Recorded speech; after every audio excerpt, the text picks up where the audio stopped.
कुदरत का करिश्मा पार्ट 1 में आप लोगों ने सुना सुमन की शादी नहीं हुई थी। बच्चे को जन्म देने के लिए वह अपना घर छोड़कर चली गई। सुमन ने अनाथ आश्रम में अपने बेटे विक्रम को जन्म दिया। कुदरत का करिश्मा देखिए। एक दिन विक्रम का पिता उसको गोद लेने के लिए उसी अनाथ आश्रम में आया। विक्रम को गोद लेने के कई सालों बाद उसको पता चला कि विक्रम उसी का बेटा है। और विक्रम के 18वें जन्मदिन पर रोहन ने सुमन को इस अनाथ आश्रम में देख लिया। वह सुमन से बात करने के लिए गया, लेकिन सुमन ने उसे पहचानने से इनकार कर दिया। रोहन सुमन के कमरे से निकलकर बगीचे में आकर बैठ जाता है। आइए, सुनते हैं अब आगे की कहानी। पेड़ों से टकराकर चंद्रमा की रोशनी आ रही थी बगीचे में, जहां रोहन जाकर उस चंद्रमा को देखकर बोलता है, आज तू तो हंस रहा होगा मुझ पर। मैं हमेशा अपनी सुमन को लेकर तुझे नीचे दिखाता था। क्या वाकई में वह इतनी सुंदर नहीं थी? थी तो उसके साथ इतना गलत क्यों हुआ कि वह आज अपनी सुंदरता छोड़कर आ गई है मेरे सामने? ऐसी परिस्थिति क्यों ला दी कि मैं चाहते हुए भी उसका साथ नहीं दे पाया? मैं क्यों विवश हो गया? क्यों हमेशा खुशियों के लिए रिश्ते दांव पर लगाने पड़ जाते हैं? क्यों लोग एक भूल की इतनी बड़ी सजा देते हैं? वैसे सही भी करते हैं। शायद तभी आज हमें हमारा बच्चा मिल गया। शायद हमारा खुशहाल परिवार होता, हमारे अपने बच्चे होते, तो शायद हम अनाथ आश्रम आते ही क्यों? और सुमन की महकती जिंदगी को वीरान करने का नजारा कैसे देखते? रोहन अकेले ही एक पेड़ के सहारे खड़ा चंद्रमा को देख बड़बड़ा रहा था। तभी पीछे से आवाज आई, बाबूजी, कुछ चाहिए तो हमें बोल देते। तभी श्याम काका की आवाज से रोहन की तंद्रा टूटी और रोहन तेज कदमों से आया। श्याम काका, काहे का साहब, आप मुझे रोहन ही बुलाया कीजिए, मुझे अच्छा लगेगा। श्याम काका और रोहन जहां सब हैं वहीं जाते हैं और रोहन विक्रम को बोलता है, चलो सब घर चले। विक्रम शायद सुमन से मिलने उसके कमरे की तरफ जाने को होता है। तब रोहन बोलता है, कहाँ चले? हम घर गाड़ी से जाएंगे, गाड़ी में चलो। पापा, मैं और सुमन जी। चुप, एकदम चुप। गाड़ी में चलो और आज के बाद हम यहाँ कभी नहीं आएंगे। घर चलो। रोहन के दिमाग में सुमन का बिलक बिलक कर रोना और उसका बिना समय झुर्रियों वाला चेहरा नजर से दूर नहीं हो पा रहा था। लेकिन किसी को बताए क्या? जो बातें बुलाने में उसने 20 साल लगा दिए, वह आज प्रत्यक्ष रूप से सामने आ गई। सोचते सोचते उसे याद भी नहीं कि वह बहुत तेज गाड़ी चला रहा था। जब एक जगह एक्सीडेंट होते होते बचा, तो प्रिया ने गुस्से में कहा, रुको, मैं कहती हूँ रुको, और हम माँ बेटे को उतारो। हम किसी ऑटो या टैक्सी करके आ जाएंगे, क्योंकि कोई दुर्घटना हो उससे अच्छा हम किसी वाहन से ही आ जाएं। कम से कम सुरक्षित तो रहेंगे। क्या चल रहा है आपके दिमाग में? अभी कोई बड़ा हादसा हो जाता तो जिस बच्चे के लिए हमने इतने पापड़ बेले, आज सब कुछ देखते देखते खत्म हो जाता आपकी लापरवाही की वजह से। रोहन, हमारे बेटे को कुछ हो जाता तो? तुम समझते क्यों नहीं? रोहन थोड़ा सामान्य हुआ। प्रिया को गले लगाकर बोला, मुझे माफ कर दो प्रिया, मुझसे बहुत बड़ी गलती हो गई। मैं मेरी फैमिली को साथ लेकर कैसे लापरवाह हो सकता हूँ? मैं माफी चाहता हूँ। प्रिया बहुत समझदार है। वह रोहन को अपने कंधे का सहारा देकर सिर पर हाथ फेरती है और कहती है, कोई बात नहीं। अब से ध्यान से गाड़ी चलाना और कोई बात हो तो आप बेझिझक हमसे बोल सकते हैं। लेकिन दिमाग में लेकर चलने की छूट यह प्रिया बिल्कुल भी नहीं देती। समझे मिस्टर रोहन? रोहन मुस्कुराकर गाड़ी चलाना शुरू करता है और पूरे परिवार सहित सब घर के लिए बढ़ते हैं। प्रिया ने पूरे रास्ते एक बात गौर की कि रोहन पूरे रास्ते विक्रम से बात नहीं करना चाह रहा था। वह कोशिश भी कर रहा तो अनसुना करके दूसरी बात छेड़ देता, जो कि प्रिया को बहुत ही चुभ रहा था। लेकिन प्रिया बोले भी तो कैसे? अभी अभी माहौल थोड़ा सही हुआ, अभी इस बात को यहीं पर छोड़ देना ही उचित है। कभी सही समय और रोहन का सही मूड देखकर पूछती हूँ। सब परिवार सुरक्षित घर पहुंच जाते हैं। विक्रम दादा दादी के साथ उनके कमरे में चला जाता है और प्रिया और रोहन अपने कमरे में जाते हैं।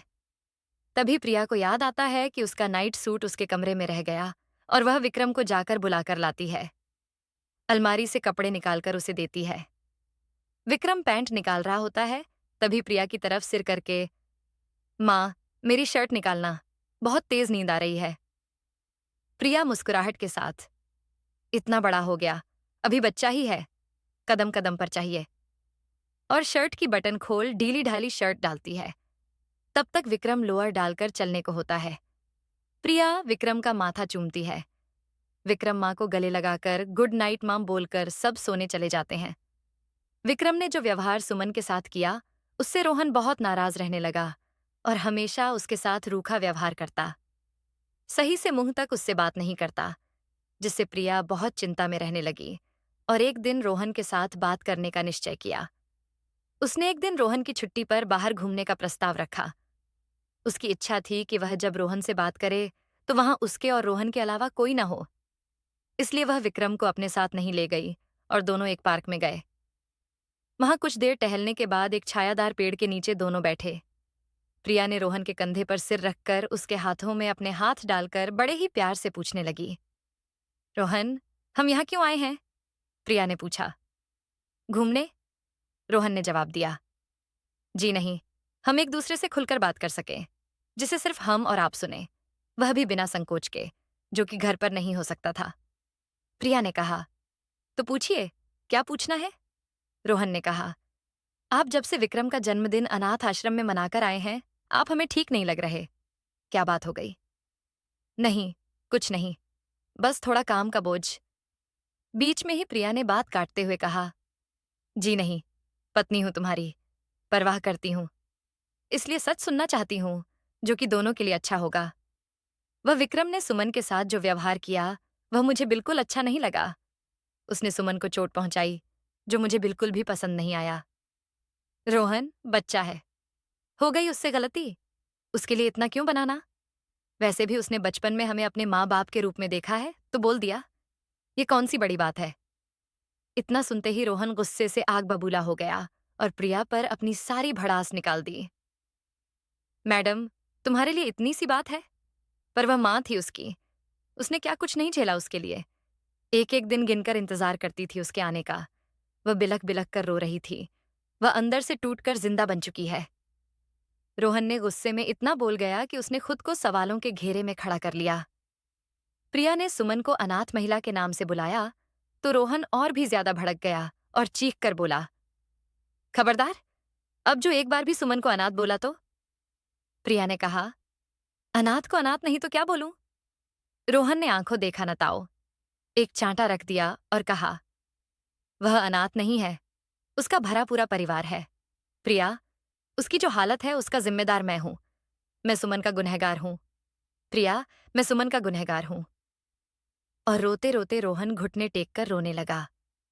प्रिया ने तुरंत रोहन को दोनों हाथों में भर लिया और खुद भी घुटनों पर आकर उसे कस के चिपकाकर कहा, आज इन दुविधा और संकोच वाले आंसुओं को निकल जाने दो। इनकी हमारी दुनिया में कोई जगह नहीं। अब से हर मुश्किल का सामना हम सब मिलकर करेंगे। रोहन ने आज प्रिया का सहारा पाकर खुद को खुशकिस्मत समझा और बिना रुके अपनी और सुमन की प्रेम कहानी प्रिया को बताई। प्रिया भी सुनते सुनते रोने लगी और बोली, अपने मुझे किसी और के हिस्से की खुशियां देकर अच्छा नहीं किया, जो कि भगवान की नजर में भी गलत था, और उसकी सजा उस कुदरत ने हमें दे दी। लेकिन अनजाने में जो हुआ सो हुआ। अब आगे और कुछ गलत नहीं होगा। इसकी जिम्मेदारी मेरी है। मैं सब ठीक कर दूंगी, सबको सबका हक दिलाकर।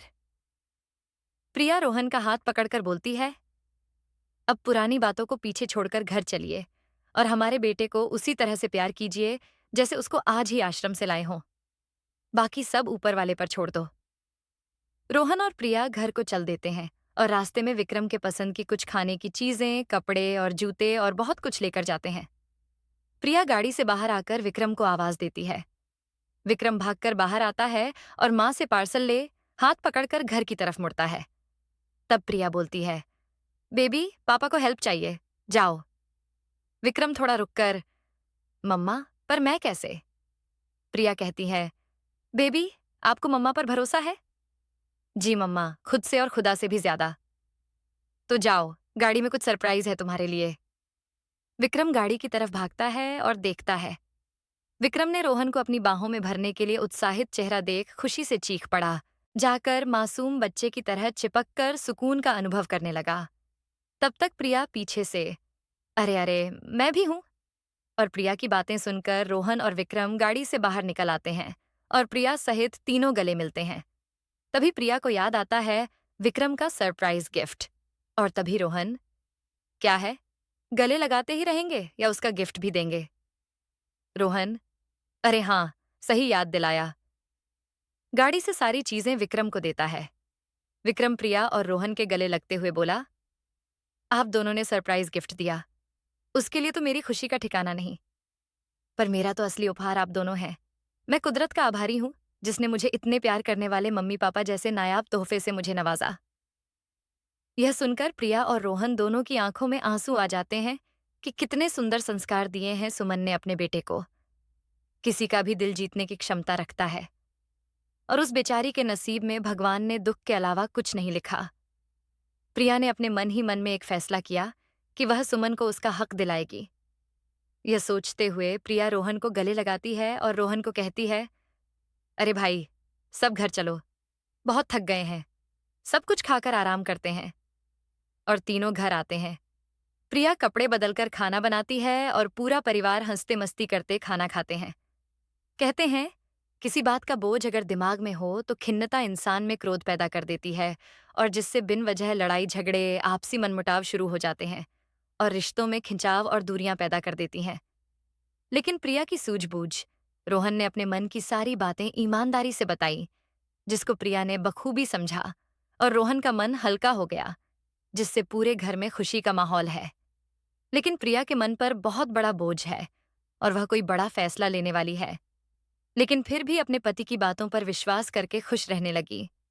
पर सुमन की कहानी प्रिया के दिमाग से निकल नहीं रही थी। कभी कभी सोचकर हो जाती कि हम कहीं सुमन के बेटे को लाकर गलती तो नहीं कर दी, लेकिन लाए तो उसकी रजामंदी से ही है।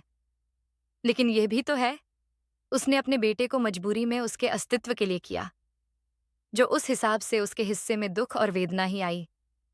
कितना कष्ट झेला उसने, कितना कुछ छोड़ा उसने। क्यों ना मैं उसके लिए कुछ करूं। लेकिन क्या? कुछ पैसे उसके नाम जमा कर दूं या कुछ जमीन जायदाद खरीद कर दे दूं? रोहन से कहूं? वैसे रोहन तो बहुत अच्छा है, मान जाएगा। पर सुमन ने कहीं अपने बेटे का सौदा समझ मना कर दिया तो क्या करूं? क्या करूं? क्या करूं? उसको यहां ले आऊं अपने पास। हाँ, ये सही रहेगा। उसको ले ही आती हूं। इससे वह अपने बेटे के पास भी रह लेगी और उसे ठिकाना भी मिल जाएगा। तभी उसकी सास सरिता जी ने आकर, बहू, ओ बहू, आवाज लगाई तो उसका ध्यान भंग हुआ। जी मम्मी, क्या? बहू, कहाँ गुमसुम हो? कितनी देर से बुला रही हूं? रोहन की मां सरिता जी ने कहा। नहीं, कुछ नहीं मम्मी, काम खत्म करने के चक्कर में नहीं सुन पाई, प्रिया ने कहा। चलो, कोई बात नहीं, मैं मेरी बहन से मिलने जाना चाहती हूँ। तुम और रोहन क्या कहते हो? जी मम्मी, क्यों नहीं, बिल्कुल जाइए, बस एक बार अपने बेटे से बात कर लीजिए। हाँ बहू, सही कह रही हो। अब प्रिया के मन में लड्डू फूटने लगे कि सास की गैर मौजूदगी में हमें सुमन से बात करने का मौका मिल जाएगा। रात को रोहन जब अपनी कंपनी से वापस आया तो रात को खाने की टेबल पर सरिता जी ने बात बात में रोहन से अपने मन की बात बताई। रोहन ने कहा, मम्मी, यह भी कोई पूछने की बात है? मिलाइए, कल गाड़ी से आपको छोड़ देता हूं। दूसरे दिन सरिता जी अपनी बहन के यहाँ रोहन के साथ चली गई। अगले दिन सबके घर से जाते ही प्रिया टैक्सी करके अनाथ आश्रम गई और वहां जाकर वह सुमन से मिली।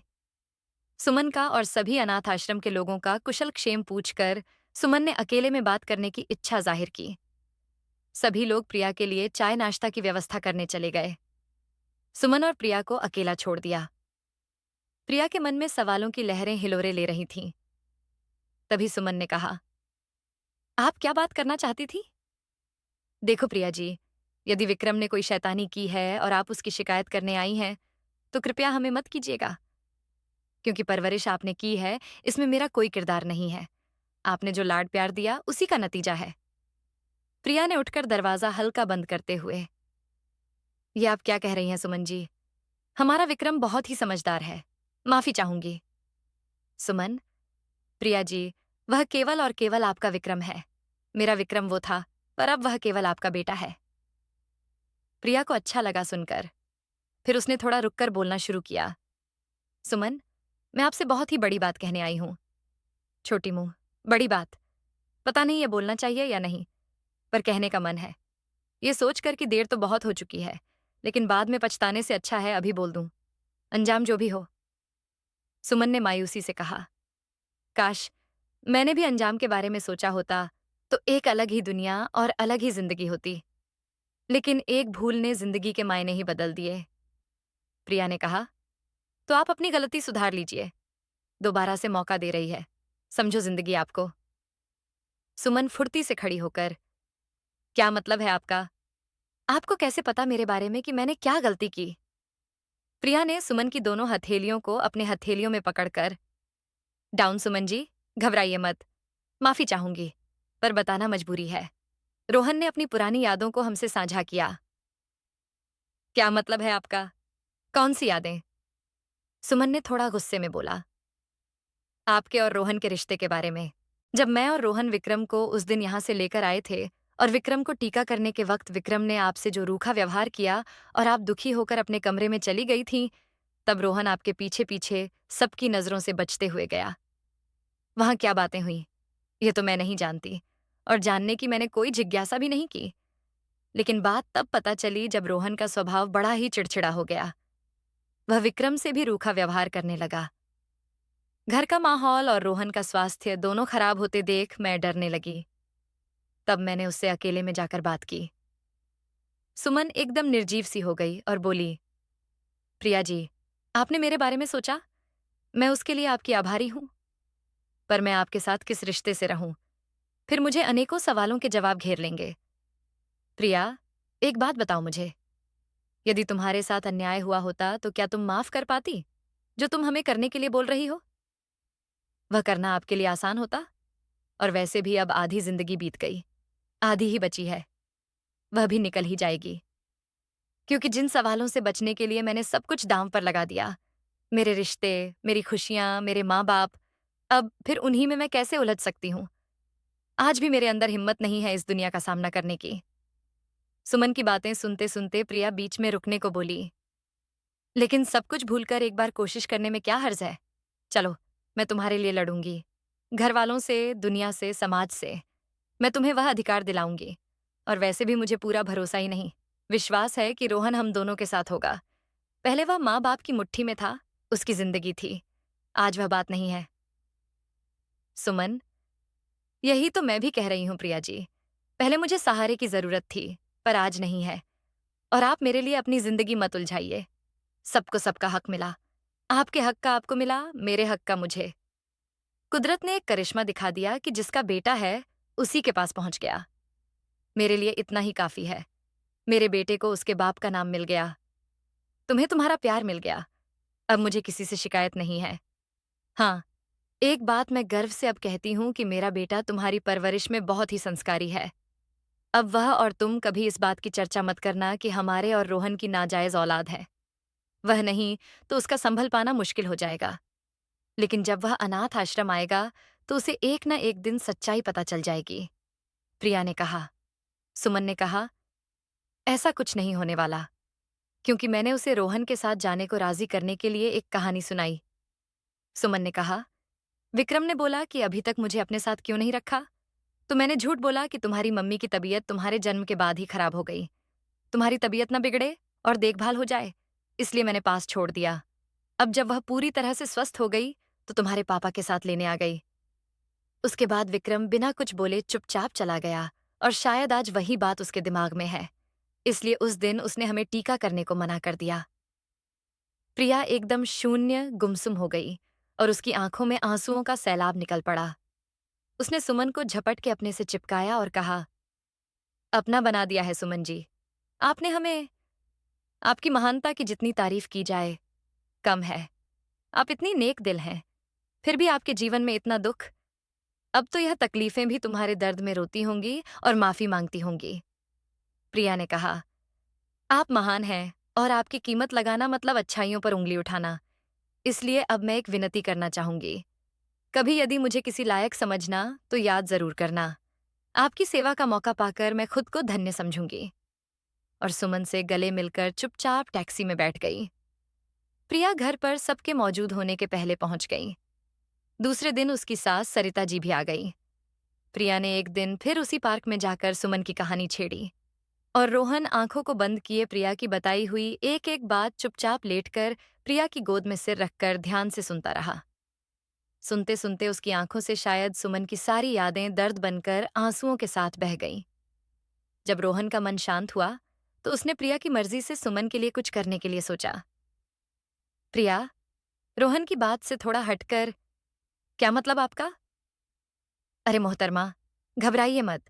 मेरे कहने का मतलब यह है कि आप आज से सुमन के विषय में कुछ नहीं सोचें और मैं कुछ सुझाव देना चाहता हूं, यदि आपकी इजाजत हो। क्योंकि एक के आंसुओं का जिम्मेदार तो हो गया, अब दूसरी का हरगिज नहीं। रोहन ने कान पकड़कर बोला। प्रिया ने मुस्कुराकर, जी साहब, बोलिए, इजाजत है। रोहन, वैसे तो सुमन ना हमसे कुछ लेगी और न ही देना उचित होगा, तो क्यों ना हम जाकर उस अनाथ आश्रम के ऑफिस में कुछ पैसे जमा करा दिया करें। तब तक प्रिया ने कहा, जैसे कि विक्रम के जन्मदिवस पर। रोहन ने प्रिया को गले से लगाया और दोनों राजी हो गए। लेकिन प्रिया, एक दिन तुम अनाथ आश्रम जाकर मिस्टर वर्मा से मिलकर आओ और उनको हमारी पूरी कहानी, पूरी दुविधा, मजबूरियां सब बताना। और जब बात बन जाए तब मुझे बताना और उस हिसाब से सही समय देखकर हम चलेंगे। दोनों घर आ जाते हैं। प्रिया घर आकर खाने की तैयारी में लग जाती है। रोहन अपने माँ पिताजी और विक्रम के साथ बातें करता है। रात का खाना तैयार होने के बाद प्रिया सबकी थाली लगाती है। सब रात का खाना खाकर सो जाते हैं। सुबह उठते ही रोहन प्रिया से बोलता है, जल्दी से सारा काम खत्म कर लो, आज मेरे साथ बाहर चलना है मेरे काम से। माँ, आप और पिताजी खाना खा लेना, हम दोनों को आने में देर हो जाएगी। रोहन की माँ भी मान जाती है। प्रिया रोहन के प्लान को समझ जाती है और जल्दी जल्दी घर का काम खत्म कर रोहन के साथ चली जाती है। रोहन उसके साथ आश्रम तक साथ जाता है और प्रिया को आश्रम भेज खुद गाड़ी के अंदर इंतजार करता है। प्रिया अंदर जाती है। गेट के पास ही श्याम काका पौधों को पानी दे रहे होते हैं। नमस्ते श्याम काका, प्रिया ने कहा। नमस्ते बिटिया, कैसी हो? ठीक हूं मैं काका, आप बताइए। ठीक हूं बिटिया, कैसे आना हुआ? कुछ नहीं, आपसे मिलने का मन हुआ सो आ गई। श्याम काका ने फव्वारे को बंद कर प्रिया के पास आए। प्रिया ने कहा, काका, मिस्टर वर्मा हैं ऑफिस में? जी बिटिया, हैं। उनसे कुछ बात करना है, लेकिन आप रहेंगे साथ में? जी बिटिया, चलो ना। दोनों मिस्टर वर्मा के ऑफिस में जाते हैं। प्रिया और श्याम काका मिस्टर वर्मा के ऑफिस के गेट पर, सर, क्या मैं अंदर आ जाऊं? मिस्टर वर्मा ने हंसते हुए कहा, जी बिल्कुल, बुलाइए। दोनों अंदर जाते हैं। मिस्टर वर्मा प्रिया को कुर्सी की तरफ बैठने को इशारा करते हैं। प्रिया, श्याम काका, आप बैठिए ना। काका, हमारी बातचीत में थोड़ा वक्त लग सकता है, आप थक जाएंगे। कब तक खड़े रहेंगे? इसलिए प्लीज बैठिए। मिस्टर वर्मा बोले, हाँ काका, बैठिए, और भी तो कुर्सियां हैं। श्याम काका बैठते हैं तो प्रिया भी बैठ जाती है। मिस्टर वर्मा गिलास में पानी डालकर प्रिया की तरफ बढ़ाते हैं। प्रिया बोली, माफी चाहूंगी सर, अभी घर से चाय नाश्ता करके आई हूं, आपसे कुछ जरूरी बात करना था। हाँ, बोलिए, मिस्टर वर्मा ने कहा। श्याम काका, आप दरवाजा की सिटकनी बंद कर देंगे प्लीज? जी, क्यों नहीं। काका ने दरवाजे की सिटकनी बंद की। प्रिया बोली, मिस्टर वर्मा, मैं आपसे सुमन के विषय में बात करने आई हूं, पर प्लीज आप मेरी बात ध्यान से समझना और तब मेरा साथ देना। वर्मा जी, आप अपनी बात बताइए, मैं मेरी बहन से जुड़ी बातों को पूरे ध्यान से सुनूंगा। जी, धन्यवाद आपका, प्रिया ने कहा और अपनी बातें कहना शुरू किया। उसने रोहन और सुमन की शुरू से अंत तक पूरी कहानी बताई। मिस्टर वर्मा ने सब बातें बड़े ध्यान से सुनी और आंखों में आंसू भरे हुए बोले, अब हमसे क्या चाहिए? आपकी मदद चाहिए, हम सुमन के लिए कुछ करना चाहते हैं। मिस्टर वर्मा, इतना कुछ काफी नहीं था क्या? जी सर, प्रिया ने चौंक कर कहा। सर, मैं इन सबसे अनजान थी। पहली बात तो विक्रम का 18वां जन्मदिन मनाने जब यहाँ आए, उसके बाद हमें पता चली यह पूरी कहानी। मैंने रोहन से बात की, उसके बाद आश्रम आकर सुमन से बात की। उसको अपने साथ ले जाना चाहा, लेकिन उसके सवालों के जवाब मेरे पास नहीं थे और वह सही भी थी, इसलिए मैं चुपचाप वापस चली गई। मैंने यहाँ जो मेरे और सुमन के बीच बातें हुई वह रोहन को बताई और रोहन और मैंने एक प्लान बनाया जिसमें आपकी मदद चाहिए। तब तक श्याम काका ने कहा, बेटा, आज जमाने में इतनी हिम्मत वाली, दूसरों का भला चाहने वाली औरत कहाँ मिलती है? आपको इनकी मदद करनी चाहिए। वैसे भी इन सब कहानियों में प्रिया को कोई रोल नहीं है, फिर भी वह जितना कर रही है वह उसका बड़प्पन है। वैसे भी जो बीत गया वह बीता, बीती बातों में उलझने का कोई फायदा नहीं। आज जो अच्छा हो, उससे नहीं वंचित होना चाहिए। बिटिया, बताओ क्या चाहती हो? मिस्टर वर्मा ने भी कहा। हाँ, बताइए प्लीज। प्रिया ने कहा, वह रोहन बैठे हैं। उनको 1 मिनट, श्याम काका, प्लीज गाड़ी में बुला लाएंगे। काका बोले, हाँ, क्यों नहीं बेटा। प्रिया, वह रोहन के पास गए। बिटिया, तुम्हें वर्मा साहब के ऑफिस में बुलाया है। रोहन ने काका के कान के पास आहिस्ता से पूछा, काम हो गया क्या? जी बेटा, हो गया। क्यों नहीं होगा? जो हुआ वह बीता, जो हो रहा है वह आज है। इसलिए जो तब नहीं सुधारा गया परिस्थितियों के चलते, तो जिंदगी ने मौका दिया है। फिर क्यों चूकना? मेरा मानना है, जब जब जो जो होना है, तब तब सो सो होता है। तो चलिए बेफिक्र होकर।